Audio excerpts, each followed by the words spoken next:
Hi, எல்லோருக்கும் வணக்கம். நீங்கள் இணைஞ்சிருக்கிறது ஜிகே வித் ஜீவநாத். இன்றைக்கி நம்ம பார்க்க போகிற ஒரு முக்கியமான விஷயம் மனிதனோட மனசை பற்றி. இந்த மனசை அடிப்படையாக ரெண்டாக பிரிக்கலாம். அதை தான் இன்றைக்கி வீடியோக்குள்ளே பார்க்க போகிறோம். வாங்க வீடியோக்குள்ளே போகலாம்.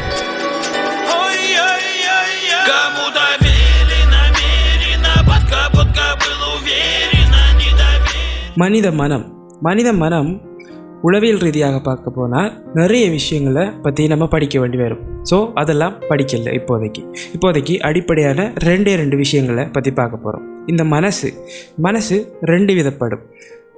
ஒன்று ஆழ் மனசு, இன்னொன்று மேல் மனசு. கான்சியஸ் மேல் மனசு, சப்கான்சியஸ் உள்ளே இருக்கிற மனசு. ஓகே, இதை புரிஞ்சுக்கொள்ளுங்க. சப்கான்சியஸ், கான்சியஸ் இந்த விஷயத்தை வச்சு தான் நான் பேச போகிறேன். கான்சியஸ் என்றால் மேலே இருக்கிற மனசு, சப்கான்சியஸ் உள்ள அடியில் இருக்கிற மனசு. ஓகே, இந்த மேல் மனசு பற்றி பேச போனால் உளவியலில் நம்ம அன்றாடம் செய்கிற சில விஷயங்கள், அப்பப்போது செய்கிற விஷயங்கள், சாப்பிட்றதா இருக்கட்டும், மற்றவங்களுக்கு மரியாதை கொடுக்கறது, தற்காலிக நபர்களோட கதைச்சி பேசுகிறது, அவங்களுக்கு அன்பு செலுத்துறது, இது எல்லாமே கான்சியஸ் மைண்டில் வரும். சப்கான்சியஸ் மைண்டில் நமக்கு என்றைக்குமே மாறாத ஒரு விஷயம், நிரந்தரமான ஒரு விஷயம், அடிப்படையான மறக்காத சில விஷயங்கள், பல விஷயங்கள் அதில் பதிந்து காணப்படும். எப்படின்னு சொன்னால், ஒரு கார் ஓட்டுறோம். ஓகே, ஒரு கார் ஓட்டும்போது முதல் 5 நாள் 6 நாள் பழகும்போது நீங்கள் எல்லாமே பார்த்து ஸ்டியரிங்கை பிடிச்சி எந்த வேலையுமே செய்யாமல் அவதானமாக ஓட்டி போவீங்க. அதே ஒரு வருஷமான அப்புறமா அப்படியே ஃபோன் கதைச்சிட்டு, பக்கத்தில் இருக்க ஃப்ரெண்டோட கதைச்சிட்டு, அப்படியே ரைட் பக்கம் வெட்டிட்டு, சிக்னல் போட்டுட்டு, பிரேக் போட்டுட்டு, கிளச்சு கியர், இப்படியே பல விஷயங்களை நீங்கள் உங்களுக்கு தெரியாமலே செஞ்சு கொண்டிருப்பீங்க. ஸோ இந்த ஒரு விஷயம் நீங்கள் கார் பழகிற ஸ்டார்டிங்கில் உங்களோட கான்சியஸ் மைண்டில் இருந்தது. மேல் மனசில் நம்ம வெட்டணும், ஸ்டியரிங்கை திருப்பும்போது யார் கூடவும் பேசக்கூடாது, கியர் போகிறத பார்த்து போடணும், இதெல்லாமே வெளிப்படையான சில விஷயங்கள் நம்மளோட கான்சியஸ் மைண்டில் பதிவாகிடும். அதே இது காலப்போக்குள்ள சப்கான்சியஸ் மைண்டுக்கு சென்ட் பண்ணப்பட்டுரும். அதுக்கப்புறமா அதை மறக்கவோ மாற்றவோ முடியாது. மாற்ற முடியும், மறக்க முடியாது. இப்போ நீங்கள் எத்தனை வருஷத்துக்கு பிறகு கார் ஓட்டுறீங்களோ அதே மாதிரி ஓட்டுவீங்க. அதெல்லாம் கார் ஓட்டும் பொழுது ஃபோன் பேசுவீங்க, ஃப்ரெண்டோட பேசுவீங்க, சைட் கண்ணாடி பார்ப்பீங்க, ஸ்டியரிங் திருப்புவீங்க, சிக்னல் போடுவீங்க. இப்படியான சில விஷயங்கள் சப்கான்ஷியஸ் மைண்டில் போய் பதிஞ்சிடும். ஓகே, அப்போ கான்சியஸ் மைண்ட் நம்ம அப்பப்போதைக்கு யோசித்து நடக்கிற மைண்ட். ஓகே, ஒருத்தரை பார்த்தோம், ஓகே இவங்க நமக்கு படிப்பிச்சவங்க, ஸோ இவங்க முன்னாடி நம்ம மரியாதையாக இருந்துக்கணும் அப்படின்னு யோசிப்போம். கான்சியஸ் மைண்ட் நம்மளோட உள் மனசு, அடி மனசுன்னு சொல்லலாம்.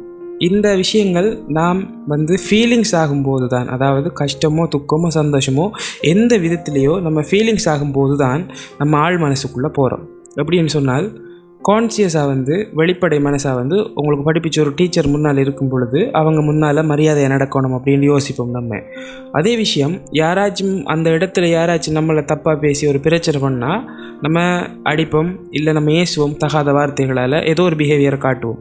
ஆனால் அதுக்கப்புறமா யோசிப்போம், டீச்சர் இருக்கும்போது இப்படி பண்ணியிருக்கக்கூடாது அப்படின்னு சொல்லி.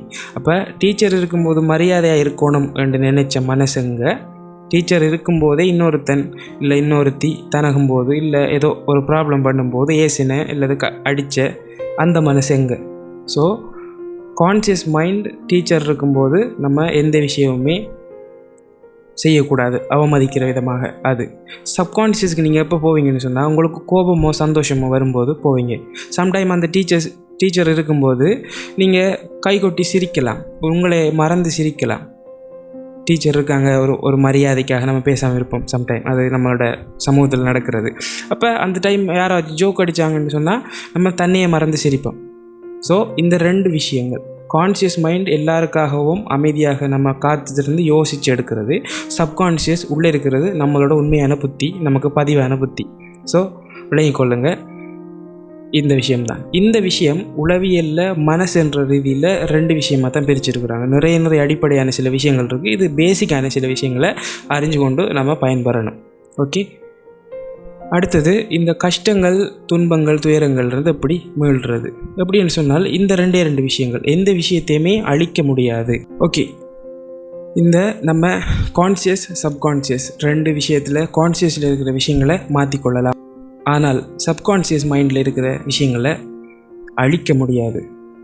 அதே மாதிரி தான் மனிதனோட கவலைகள், துக்கங்கள், மறக்க முடியாத நபர்கள் அந்த மனசில் இருக்கிறதுக்கான காரணம் இந்த விஷயம்தான். ஆனால் இதுக்கு ஒரே ஒரு பரிகாரம் இருக்குது. அப்படின்னு சொன்னால், கார் ஓடுற விஷயத்தை வச்சு உங்களுக்கு உதாரணம் காட்டுறேன். ஓகே, நீங்கள் உதாரணத்துக்கு ஒரு ஹோண்டா கார் ஓடி பழகிட்டீங்க.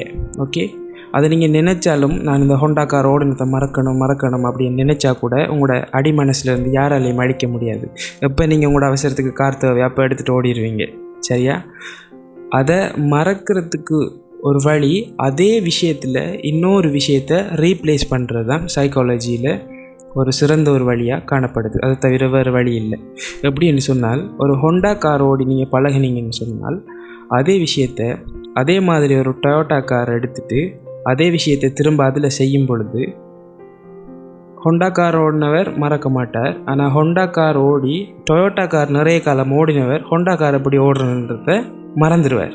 இதுதான் பேசிக் சைக்காலஜி. ஸோ நீங்கள் சில விஷயங்களை அழிக்கணும்னு சொன்னால், சில சம்பவங்கள், சில விஷயங்களை மறக்கணும்னு சொன்னால், இன்னும் ஒரு சம்பவங்கள், இன்னும் ஒரு நல்ல விஷயங்களை நீங்கள் அதன் மேலே ரீப்ளேஸ் பண்ணால் தான் முடியும். இப்போ எப்படின்னு சொன்னால், உங்களுக்கு கோபம் வருது, கோபம் வர நேரம் யாருக்கும் அடிக்கிறீங்க.